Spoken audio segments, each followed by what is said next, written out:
nhớ trong cái sống bây giờ sẽ đời này à nó tôi cởi chế để nó là không chi trâu để cụ cởi chế nè thì nó sử dụng phía bé cho thì có bé tôi sẽ chế vấn đề bây giờ tạo một cái đế dạ bây giờ sẽ có cái vấn đề cho trâu nó buộc phải để vấn đề thì có mà ta lấy trả nhé thì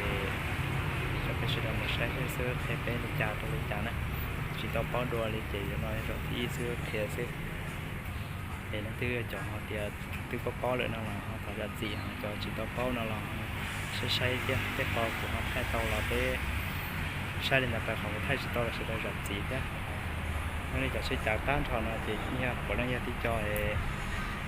tôi cần sẽ cần tôi cởi chặt xe xem nào trong bộ đi nào thế rồi sau có tận nó là những trong ý lên của nó thế trong ikala chơi rồi có tổ thì do cho sẽ chặt tôi cởi chặt xe xem chỉ có cho cái xe sửa khép thì đi chặt tôi đi chặt này vậy sẽ nó lo một tí sửa theo một tí nữa chỉ cho phải sai sẽ đi chặt này theo thằng bên sau của chơi hai lô đi chặt rồi chơi bếp nó sửa thêm bài đồ bếpที่ไล่ต้อง1 ชั่วโมงก่อนเนี่ยมุ่งก่อนนี่เราจะมีแก้วนี่ครับ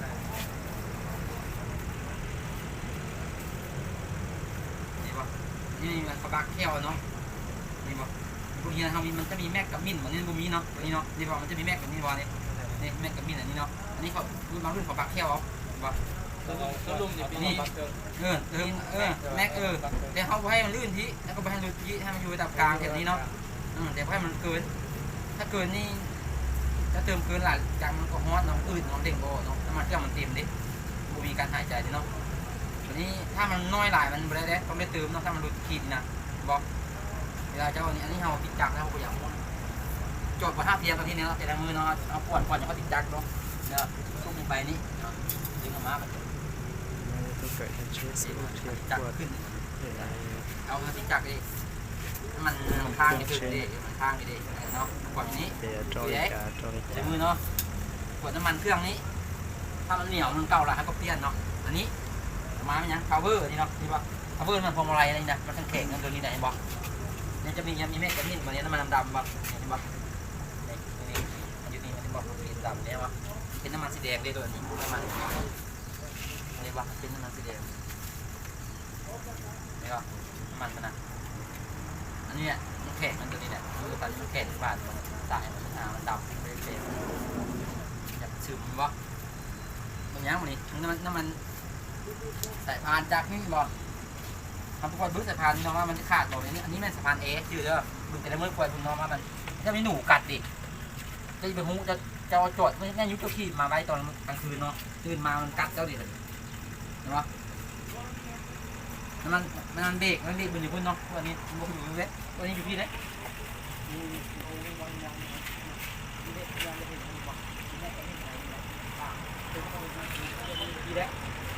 เบรกกับข้างเต้าเดียวกันเนาะคือแล้ว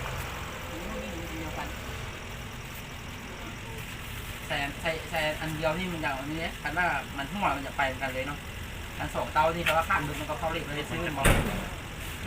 อันนี้บอกอันนี้มะน้ำเติมที่เล็กเนาะเบิ้ลเติมพุ่นเล็กดูบอกมัน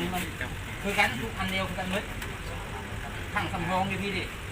เหลือนั้นมันอยู่ไหนอันนี้อยู่โน่ดิบอกนี่ดิเติมอยู่นี่นี่ไปใหม่เขาไปกันหมดเนาะ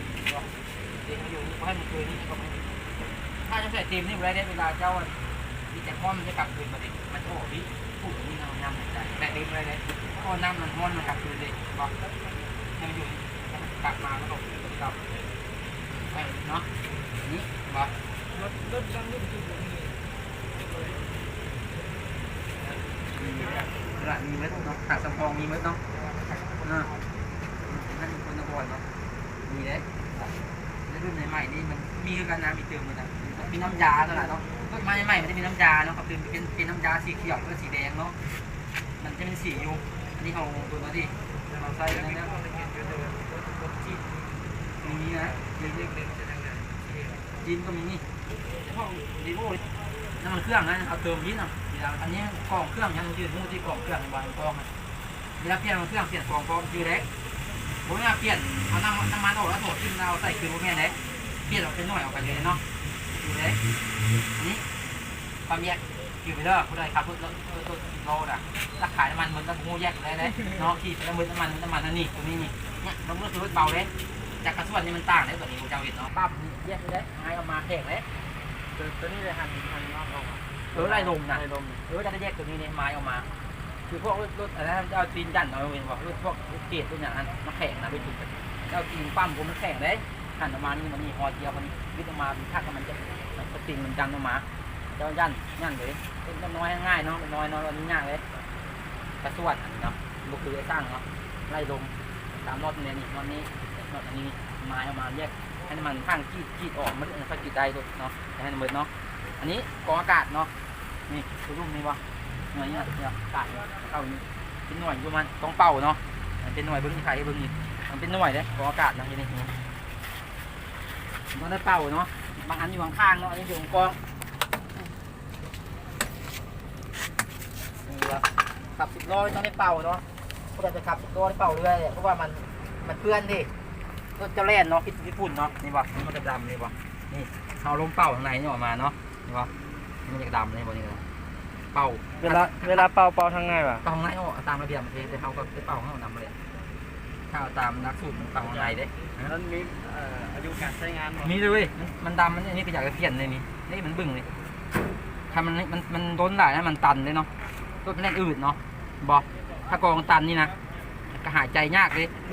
เวลาความดันนั่นขึ้นรถนี่มันเป็นน้ำหมอกกองอากาศมันบอกแม่นแหละเป็นน้ำอากาศน้ำอะไรเนี่ยอากาศฝุ่นเข้าหลายมันก็เร่งโตมันอืดเนาะนี่เนาะเอาใส่ซื้อแดงนี่ผมไม่หันในรุ่นนี้เนาะบางรุ่นทำมีรถน้อยมีอาหารอันนี้ซุปเขาจะซื้อเนาะนี่เลยซุปกระบิดเขาเลยอันนี้มันดูดเขาเองเนาะเวลาจักมันปิ้นนี่ตัวนี้ถ้าใส่อันนี้มันถือเลย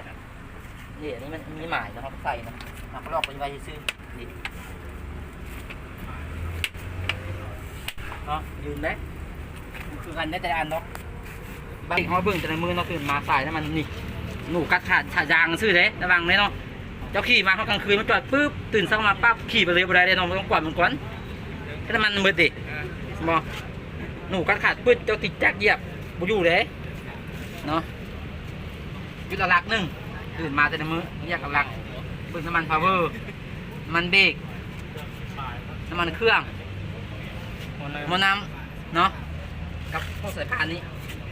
เรียกอื่นแทบบอันเป็นลมเป็นอย่างที่เราประกวดบึ้งเนาะจุดหลักนั่นเนาะเรียกประจำวันเราต้องบึ้งเนาะเป็นสายพานจักรที่เขาบุ้งไปอยู่ในดิเนาะมันจะมีอายุการมันนะเขาติดตามเนาะเมื่อไฟท่านเขาก็บึ้งถ้ามันเกิดฟูนขาวหัวมันนะมันต้องอนามัยมันเนาะมันจะบดีบ่หัวมันเนี่ยมันเป็นเกลือเอาขาวขึ้นเดี่ยวหัวนี่นะบอกหนองไปอันนั้นโมเมนต์นะอันนั้นโมเกี่ยวกันนะที่มันไฟอันนั้นมันกล่องฟิวกล่องอย่างมันทำบริกรมันข่าวอะไรมันจะมืดมันเกลียดใกล้จะมืดละนะใกล้ทีเลยนะมันจะมืดขุ่นเราต้องอนามัยมันเนาะมันเป็นขี้เราต้องอนามัยมันเนาะหมอตัวนี้มันจะบดีมันจะค่อยขึ้นขาวเลยบ่มันจะเริ่มบดสากดีแล้วเราต้องอนามัยมันเอากระดาษทรายไว้ถึงขู่แล้วเราก็หันไม้เนาะใช่ป่ะถ้ามันดีมันจะเป็นอย่างนี้เนาะเริ่มมันจะเพิ่งออกปูนขาวออกทำออกหลายมันเป็นเกิร์มแล้วรถมันจะบดสากจะตีบได้แบบนั้นเนาะมันสากบดตีมได้เนาะใช่ป่ะมันได้สากนี่จะทางสองตรงนี้เนาะเดี๋ยวนี่เลยถ้ามันได้บดสากเราเรียกว่าเป็นงานเนาะมันจะมีโซเนาะเอาเข่งนี้อยู่เลยไอ้นี่เข่งเอาเข่งเองก็ได้ยุ่งเข่งอันนี้เนาะประจำเพียรหาสร้างเลยเนาะเนี่ยว่าเข่งสะพานได้สากซื่อเนาะนี่เนาะเข่งเข้าเข่งออกบ่อาจารย์เขาต้องไม่ได้เข่งมันจะเข่งออกซื่อได้บริงานเนาะมันเขาตั้งเขาเลยดิเขาตั้งออกมาเลยไม่ได้เข่งออกมาเรื่อยๆทำมันงานเนาะมันบดสากเลยโชว์ไฟเนาะทันมันงานหนามันก็บดสากเลยไฟจะมืดเลยเนาะนี่เห็นป่ะอันนี้สะพานเอมันอันสะพานเอที่มันเข่งหลายเทฟอร์มเนาะเขามีเข่งด้วยกันนอดน้อยๆหันในหันอย่างนี้เดียวเขาเอก็ได้หันด้วยกันเนาะนี่กระชากเนาะถือไว้ปั๊มกระสวดอันนี้ก็ได้เนาะอันนี้อันกองกระสวดอันกองนี้ท่านรถอันนี้มันจะมีกองหลักน้ำถ้ามาอันเขาติดตามที่เขาปล่อยอยู่ในเนาะโดนมาปล่อยอยู่กองเนาะปล่อยน้ำออกแล้วแยกใหม่เพราะว่ามันจะมีตัวน้ำที่นี่ดินี่ทานนี่ค่อยเข้ากองนั้นเนาะเนี่ยมันค่อยเข้าแป๊บกองน้อยถึงกองนี้แล้วเข้ากองนั้นเนาะบึ้งจะเอาบึ้งแล้วไฟเลี้ยวไฟอย่างไรบึ้งเอาลงบึ้งไฟเอาหัวลงบึ้งเอามันข้ามไม่ได้หลังบางเองนะมันข้ามคอเลยเนาะเองด้วยเลยเราค่อยลงทำอย่างนี้บางรุ่นมันจะมีไซส์ใหญ่ๆอย่างนั้นถ้ามันไซส์ไฟมันมีตัวเล็กตัวนี้ นี่เนาะนี่เห็นป่ะอันนี้ไฟขอทางจือไว้เนาะเห็นป่ะเห็นไฟมากๆข้างหน้าบ่ฮะนี่ขึ้นหน้าฮะจะโกะขึ้นอันนี้ได้จะโกะอันนี้ได้บ่แม่นว่าอันนั้นไหนเนาะบ่แม่นใต้ตาอันนี้บ่แม่นแต่บางคนเข้าใจว่าใต้ตาบ่แม่นเอามือโกะอันนี้เห็นป่ะไฟมันขึ้นเนี่ยมากๆนี่ไฟขอทางเห็นป่ะนี่เป็นไฟขอทางอันนี้นี่เป็นตาลี่เห็นป่ะตาน้อยลูกเห็นป่ะตาลี่นี่อันนี้เป็นตาใหญ่เห็นป่ะแต่เนี่ยถ้าเป็นตาต่ำอ่ะตาสูงนั่นลงอยู่ไหนเห็นป่ะตาสูงนี่อยู่คนเดียวกันเบอร์ไหนอันนี้เป็นตาต่ำธรรมดาบ่มันได้ธรรมดาเหมือนจะบึ้งโตจะเดินเอาตาไปถึงโตจะบึ้งอ่ะอันนี้มันจะเป็นเห็นป่ะเป็นตาสูงอ่ะสูงขึ้นนี่ป่ะเห็นป่ะถ้าตาสูงรถจักรเขาก็มีคือกันเนาะนี่ขอทางโกะตัวนี้อยู่ไหนเว้ยไปใต้ตาจะเขาที่โมเมนต์ไหนขอทางเอามือโกะเอาเวลาเขาที่ข้ามทางบอกเขามาแล้วเขาลักใต้เอาบอกย้อนตัวนี้พี่ไหนเอามือโกะนี่ชื่อไหนขอทางเขานอนเนาะเห็นป่ะนี่มืดบ่มีรถขอทางอยู่ในมืดรถอย่างไรอยู่บนเดียวนี่มืดเนาะรถน้อยรถใหญ่รถใหญ่นี่มืดเขาต้องโกะนี่คือจะซื้อเวลาจะใต้ตาเป็นอย่างไรใต้ตานี่เป็นตาต่ำแล้วหนีบ่ตาลี่ตัวนี้ใต้นี่เป็นตาใหญ่บ่ปะตรงนี้เป็นตาสูงแบบนี้ต่างกันไหนบนเดียวมืดไหนโกะนี่เป็นตาธรรมดาอีกขึ้นนี่เป็นตาขอทางอยู่บนเดียวนี่มืดไหนคือเนาะอันนี้เนี่ยเป็นปลาน้ำฝนเนาะพี่เขามันฝนเนาะขึ้นมาเล่นเนาะนี่กระสอบมันจะไหวน้อยเนาะลงทายนี่บ่จะไหวขึ้นน้อยเนาะดูเนาะคือมอมีขึ้นกลางอันนี้มันดีขึ้นจักลาวแล่นไหวมันขึ้นจักมันจะขึ้นอย่างนี้เป็นเบ็ดโลเนี่ยเอาไปใส่เนาะจะลงภูเขาจะใส่ขึ้นจักเนาะรถหนักเนาะเอารถลงขึ้นภูไปใส่มันเป็น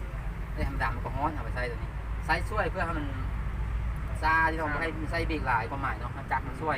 ใส่ตัวใดใส่กระตุ้นจักจะมีหรอกเนาะมันจะมีตัวสูงกับจักมัน10 โลอย่างนี้อยู่ได้เนาะนี่ปรับพวงมาลัยก็ปรับตัวนี้นี่บอกพวงมาลัยท่านจะปรับเนาะ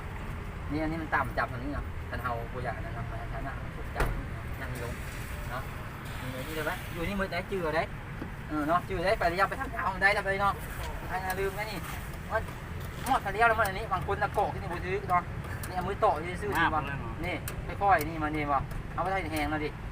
เวลาเอาหักมันขนาดมันจะหมดเองมันไปเดียวนี่เนาะประจำเป็นถ้าเจ้าโค้งเจ้าประจำเป็นหมดมันเนาะถ้าเจ้าออกเข็มทางได้หมดเองเลยไปซื้อนี่เนาะมันจะหมดมันไม่ได้องศาดิคันจะหักได้รอบนึงมันจะหมดเองมันไปเดียวนี่เนาะเวลาจะเข้าหูเข้าอย่างจะป่าเลยมันจะหักหมดเองมันถ้าเจ้าโค้งกลับคือกันจะกลับคือปั๊บมันจะดับเองมันไปเดียวเนาะอยู่ไว้เนาะประจำเป็นหมดมันเนาะยกอย่างเขาออกเข็มทางมันนี่เขาได้หมดเท่เนาะอยู่ไว้เนาะมันเนาะ